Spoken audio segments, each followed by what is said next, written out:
Welcome back, everybody. Today we're going to be doing one of my favorite things to do in the woods. We're going to be doing some thinning.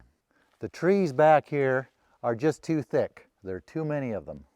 This spot has relatively shallow soils. Trees like this black oak, madrone, Douglas fir, they have a hard time on these kind of soils. But trees like this white oak, they do well in sites like this. These other trees are hanging on, they're doing okay, but they're competing for water, light, and other resources. Taking them away from these white oak will become much better trees if we can take the competition out that just doesn't do well here anyway. It'll also open things up so sunlight can reach the ground, then more grasses and forbs can grow, which are feed for wildlife. And we'll get a few wood products out of the process. It will also help the white oak to produce more acorns, which again are good feed for wildlife. Black oak is good too, but they do better on deeper soils. First, we'll take out this black oak. It's bigger than the white oak because black oak is a faster growing tree, but it's been showing signs of decline in the last few years. And those two white oak behind it will be very happy for it to be gone.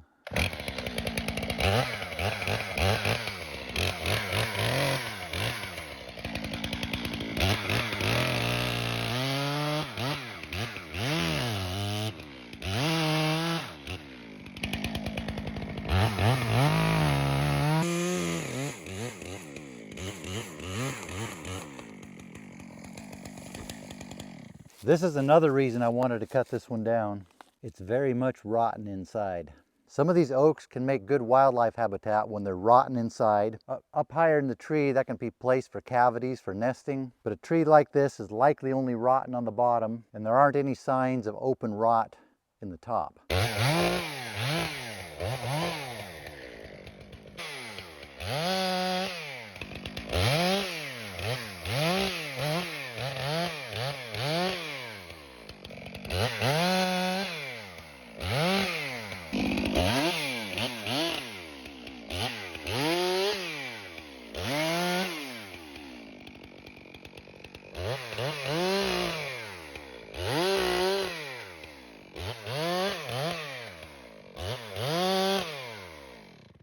Now we'll go get the tractor, pull this tree out. We'll get a little bit of good firewood out of it, and some decent firewood where it's starting to get rotten.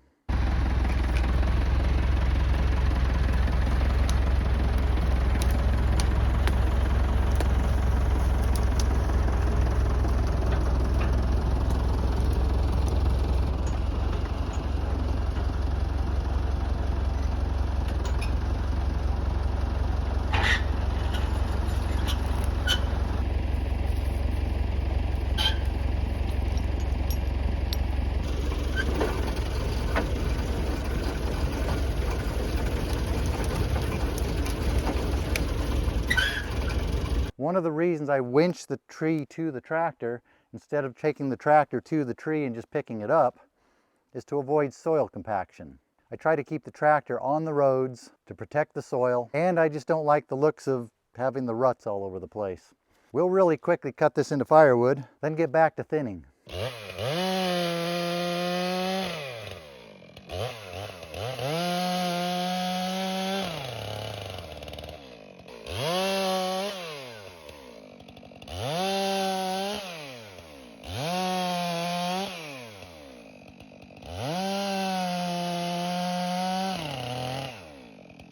Looks like someone forgot to hit record when they pulled the line out hooked onto this log and pulled it up with the tractor winch.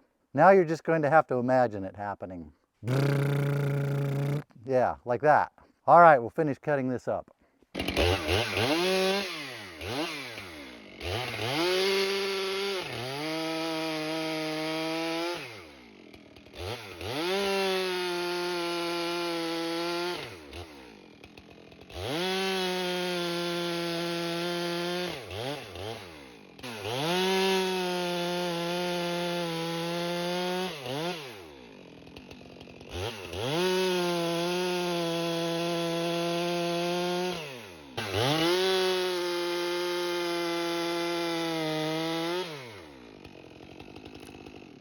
All that rot was compartmentalized into the bottom two pieces.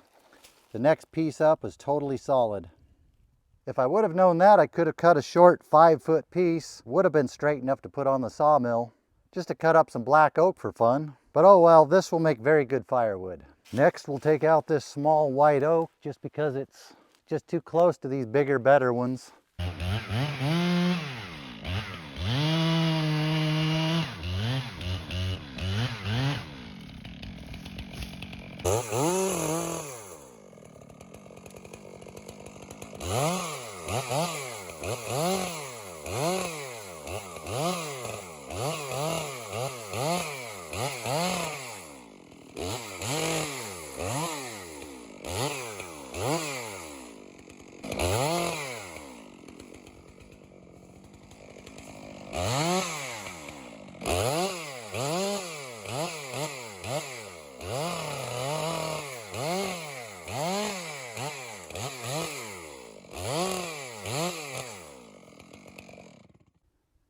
That looks better. Now these trees have room to grow.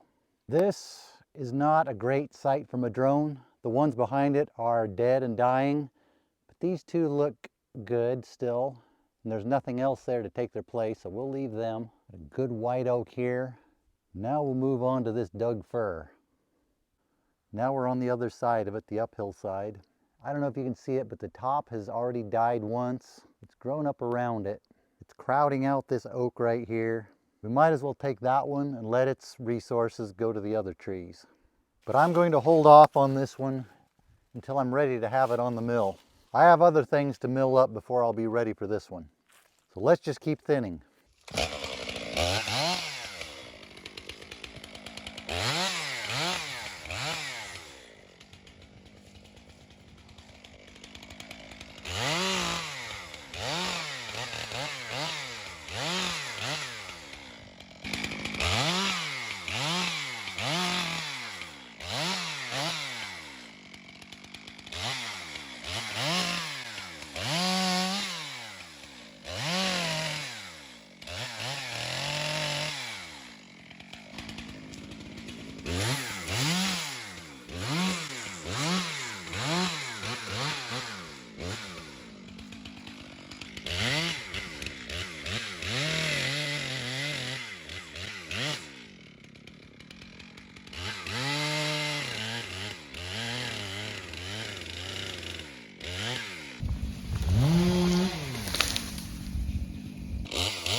I cut this smaller crooked Doug fir away from this Doug fir.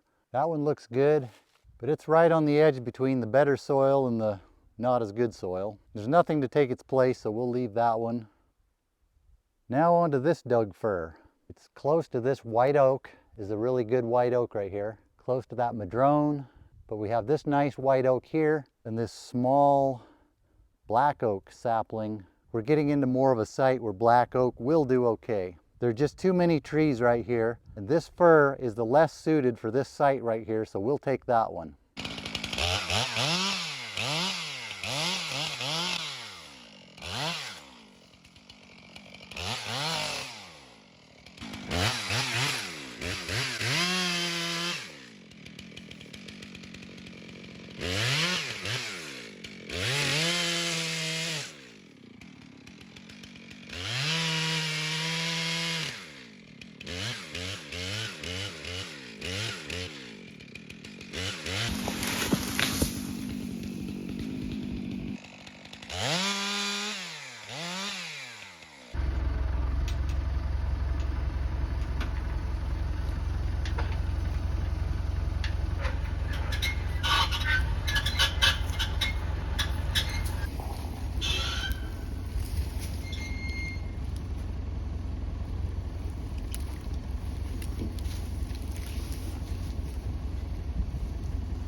black oak sprouted back from an old stump.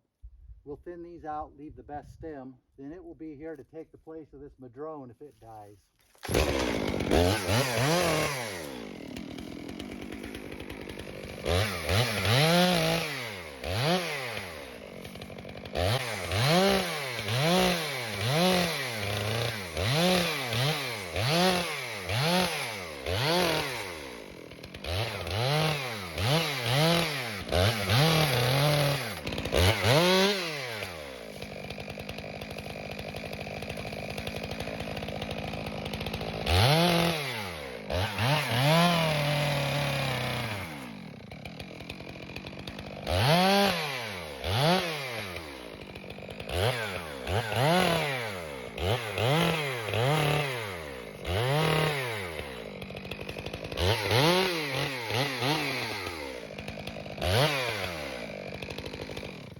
I've just found out this microphone wasn't on when I was explaining what I was doing here.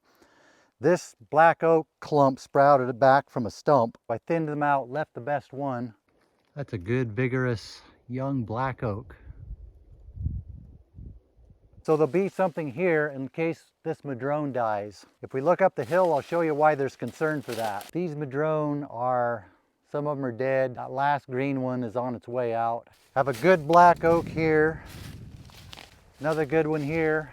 We're getting into better soil here than where we started. Black oak do better here than they do right down the hill where we cut that first one. What we're left with now is much better spacing.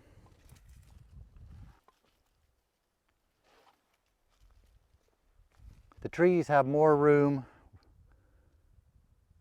less competition. This ponderosa pine here is doing quite well. Pine does a lot better on these marginal sites than Doug fir does. There are just too many of them in here. I'm not going to take them now because if you cut pine this time of the year, the wood can attract and breed bark beetles. Then they can spread to the other trees.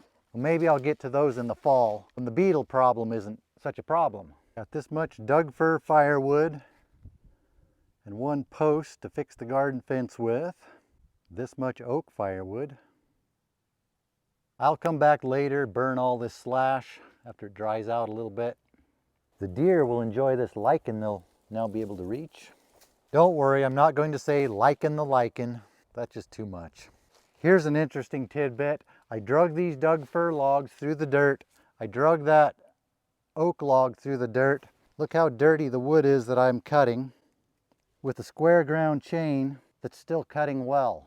The people who that's directed to should know who they are. And to those who might make comments about me using such a big saw and a long bar to do this, notice how I don't have to bend over when I'm working. That's why I use the long bar. I like being able to work upright as I'm kneeling down telling you about how I like to work upright. On that note, thanks for watching. Hope to see you on the next video.